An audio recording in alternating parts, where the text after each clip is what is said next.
Hello दोस्तों, कैसे हैं आप लोग। आशा करती हूँ आप सब अपने जीवन में खुश हो। तो आज हम आए एक नई कहानी के साथ। कहानी का नाम है भगवान श्री कृष्ण की लीलाएं और उनके भक्त की कथा।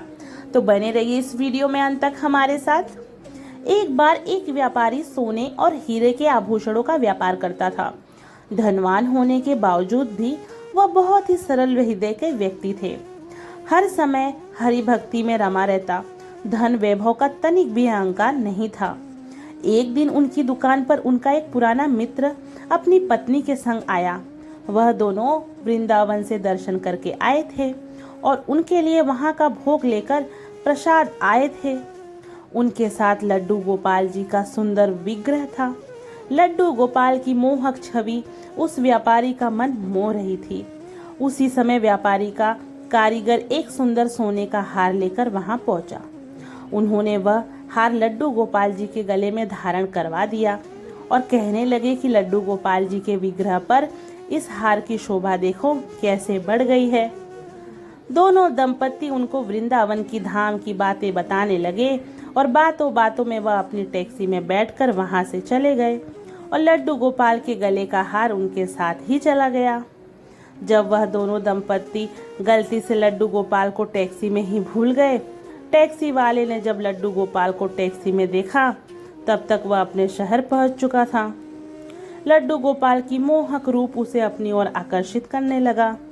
वह टैक्सी वाला सोचने लगा कि यह लड्डू गोपाल किसके हैं। मैं तो उस सवारी का पता भी नहीं जानता जो आखिरी बार मेरे टैक्सी में बैठे थे। उसे समझ नहीं आ रहा था कि वह इस लड्डू गोपाल का क्या करे। उसने बड़ी श्रद्धा से लड्डू गोपाल को गोद में उठाया और घर के अंदर पहुंचकर अपने पत्नी को सौंप दिया। लड्डू गोपाल को पकड़ते हुए मानो उसकी पत्नी के मातृत्व के भाव जागृत हो गए और उसकी आंखों से श्रद्धा से आंसू बहने लगे। वह अपने पत्नी से कहने लगी कि मैं बहुत खुश हूँ कि तुम मेरे लिए लड्डू गोपाल का यह सुंदर विग्रह लेकर आए हो। इसे गोद में लेते ही मानो मेरे ममतामयी भाव जग गए हैं। उसका पति विचार करने लगा कि अचानक इसको क्या हो गया है। वह जल्दी से लड्डू गोपाल का विग्रह को अंदर ले गई और जल्दी जल्दी भोग तैयार करने लगी। बड़े श्रद्धा भाव से उनको भोग लगाया। उधर सोने के व्यापारी को अपने हार की याद आ गई। वह हार तो उसके मित्र के लड्डू गोपाल विग्रह के साथ ही चला गया। उसने अपने मित्र को जब इस विषय में पूछा तो उन्होंने लड्डू गोपाल जी के चोरी होने की बात बता दी।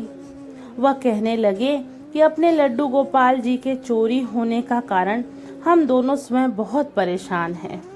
अब वह व्यापारी तो सरल स्वभाव का था, इसलिए हार न मिलने का दुख तो हुआ, लेकिन संतोष कर लिया कि वह हार लड्डू गोपाल जी ने ही पहना है और अगर मेरा हृदय सच्चा है तो वह हार ठाकुर जी के गले में ही धारण रहे।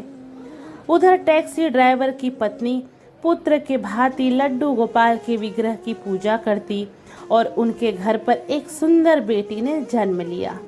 दोनों का यही मानना था कि लड्डू गोपाल के कारण ही हमें संतान प्राप्ति हुई है।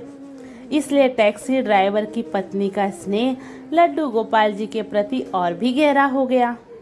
एक दिन गहनों के व्यापारी को अपने काम के सिलसिले में दूसरे शहर जाना पड़ा और इतनी तेज बारिश होने लगी कि उन्हें जहां जाना था वहां पहुंच ही नहीं पाए। जिस टैक्सी ड्राइवर की टैक्सी में वह बैठे थे वह कहने लगा कि जब तक बारिश कम नहीं हो जाती आप मेरे घर पर रुक जाएं।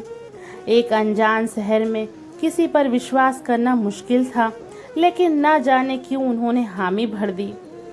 घर पहुंचते ही टैक्सी ड्राइवर ने अपने पत्नी को आवाज़ लगाई कि देखो घर पर मेहमान आए हैं। उसके घर पर पहुंचकर उनको एक अलग सा खिंचाव महसूस हो रहा था। उनका ध्यान घर के उस कोने की ओर जा रहा था जहां पर लड्डू गोपाल जी विराजमान थे। उनके घर का भोजन करने पर भी उन्हें ऐसी अनुभूति हुई कि मानो ईश्वर का भोग प्रसाद हो। भोजन करने के पश्चात भी उनका मन उसी की ओर आकर्षित हो रहा था, तो उन्होंने टैक्सी ड्राइवर से पूछ ही लिया कि उस ओर क्या है जो मेरा मन बार बार उस ओर जा रहा है। दोनों पति पत्नी मुस्कुराते हुए बोले कि वहाँ तो हमारे प्राणों से प्यारे लड्डू गोपाल जी विराजमान हैं। व्यापारी ने कहा, क्या मैं उनके दर्शन कर सकता हूँ?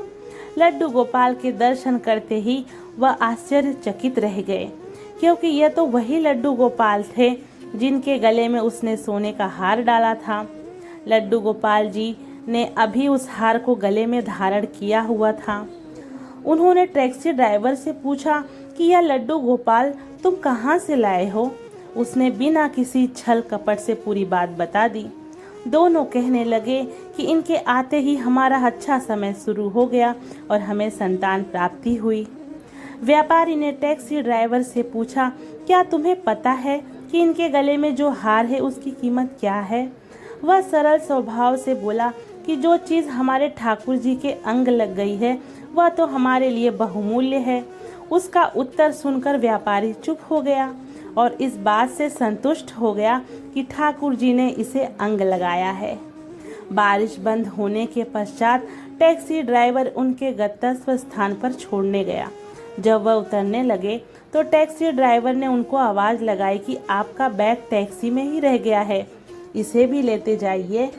वह कहने लगे कि मैंने तो टैक्सी में कोई बैग नहीं रखा। टैक्सी ड्राइवर कहने लगा कि यह नहीं, यह बैग आपका ही है। जब उन्होंने बैग खोलकर देखा तो उसमें उतने ही रुपए थे जितना उस हार का मूल्य था। यह देखकर उनकी आंखों में आंसू आ गए। जब तक मैंने हार का मूल्य नहीं पूछा था और निश्चल भाव से ठाकुर जी को धारण करवाया था, तब तक ठाकुर जी इस हार को पहने रहे। जैसे ही मैंने इसका मूल्य पूछा, उन्होंने मेरा अहंकार दूर करने के लिए मुझे इसका मूल्य चुका दिया। वह मन ही मन ठाकुर जी से क्षमा मांगने लगे और टैक्सी ड्राइवर की आस्था बनी रही, इसलिए चुपचाप वहाँ से बिना कुछ बताए चले गए। भगवान तो भाव के भूखे हैं, वह तो सच्ची भक्ति पर रिझ जाते हैं। दूसरे वह क्या खेल खेलता है और उसे किसकी सेवा लेनी है वह भी वही जानता है।